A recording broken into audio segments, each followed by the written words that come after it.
The brilliant thing with a Virgin cruise is that your fitness classes are included. So whether you like yoga, meditation, cycling, HIIT, etc., it's all included. And they also like to do a lot of it outdoors or at sunrise. And there really is something for everybody of all fitness levels too. This is showing you a little sneak peek into the gym. It's a really big space and it looks out over the pool, which I really like too. You'll catch some of the running track known as the runway on some of the photos. This is on deck 17, the highest deck you can get to. It offers panoramic views, and if you run around it or walk around it 6 times, it equals 1 mile. And I really like the running track being right at the very top. Not many cruise lines do that, and it's great because sometimes the running and walking tracks are where other people are meandering and walking along, and you can't actually really use it properly. So on Virgin, I feel like they've done that really well. You can also see some of the outdoor sports complex here too. Someone described Virgin Cruises to me as fitness, food and fun, and it really is. I mean, you can see here it's really quirky. There's so many different places to sit, but this outdoor basically giant adults park is great. You know, you've got silly things to sit on, things to have fun, things for photos, but also real serious stuff for us. You do want to get in the boxing ring, or if you do want to do certain fitness classes, there really is something for everybody. And Virgin just do this really well. They just make it fun for adults. As the majority of Virgin cruises will be in sunnier climates, it was great to see how much thought had been put into outside seating and sun lounges and all different types of spaces to sit and be outside as well. Actually, they had a great number of bars around everywhere, lots of jacuzzis.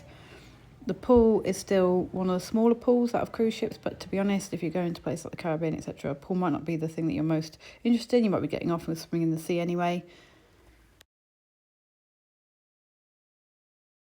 Now, I don't know if you'd have to get up really early to get a sunbed on a Virgin cruise. It certainly didn't feel like that. There were many beds around. But I think they also had the private hire of cabanas. So if it's something you're really worried about, or you had a special birthday you're celebrating or anniversary or something, you could hire out specific cabana areas as well. So then, you know, you've got a guaranteed space outside, especially if you're on, you know, a really hot cruise. You want to make sure you've got somewhere. But as you can see, loads of beds next to the pools and all around.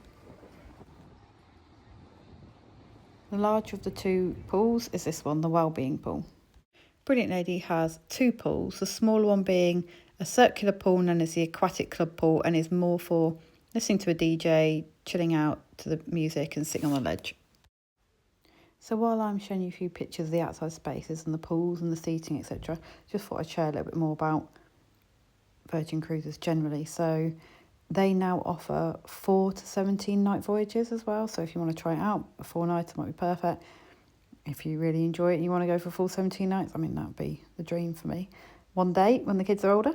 Yeah, they've got 150 plus destinations. They have thousands of immersive experiences on shore as well. And they've really tried to pick them as sustainably as possible and working really carefully with the locals as well to bring you something quite new and something that you might not be able to do in other places. So that's quite exciting.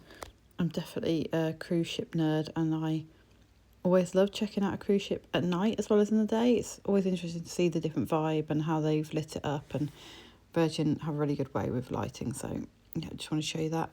And now I'm giving you a sneak peek into Richard's Rooftop. So you can only get into here if you have booked a suite, so a rockstar or a mega rockstar. So I have not yet managed to come in here other than for this visiting day, so it was really great to see it, to see what the layout's like, what the vibe's like, and I can just imagine how fun it would be to be able to go in there as well as the other parts of the ship too.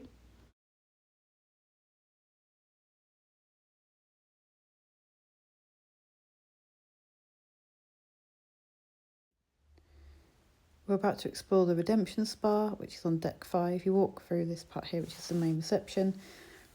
Access to the spa is not included in the cruise fare. You can pay for a couple of hours. That's what my husband and I did when we went on Scarlet.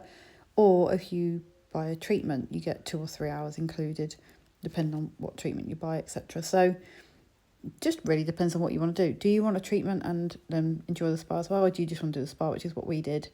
It's a fairly compact spa, but it has quite a few things to do. So this is like a mud steam room. They have saunas, they have jacuzzis. IV treatments keep getting more and more popular. On Brilliant, they've actually moved it down into the spa, so you can have your nails being done while you're getting a rehydration treatment, which can tackle hangovers, it can tackle weight loss apparently. They had different types of IVs depending on what your needs are and what your medical conditions are. This is a bit of a closer look at the sauna, which looked really big and inviting. The whole spa smelled beautiful, so that's great. I mean, you always know it's a good spa if it smells good. The spa team were brilliant. They gave us great demos and information behind all the different treatments. And if you're into wellness in that way, it's definitely worth checking out. The doctor on board was so knowledgeable. He had amazing non-invasive technology. The before and after pictures were incredible. And this here was like a quartz bed, and it's meant to be really good if you have like arthritis or something similar where you have joint pain, fibromyalgia. Talking of which, if you need an inclusive cruise, Virgin is very inclusive. They have accessible changing rooms, they have braille on all the signs. It's something that they're really big on.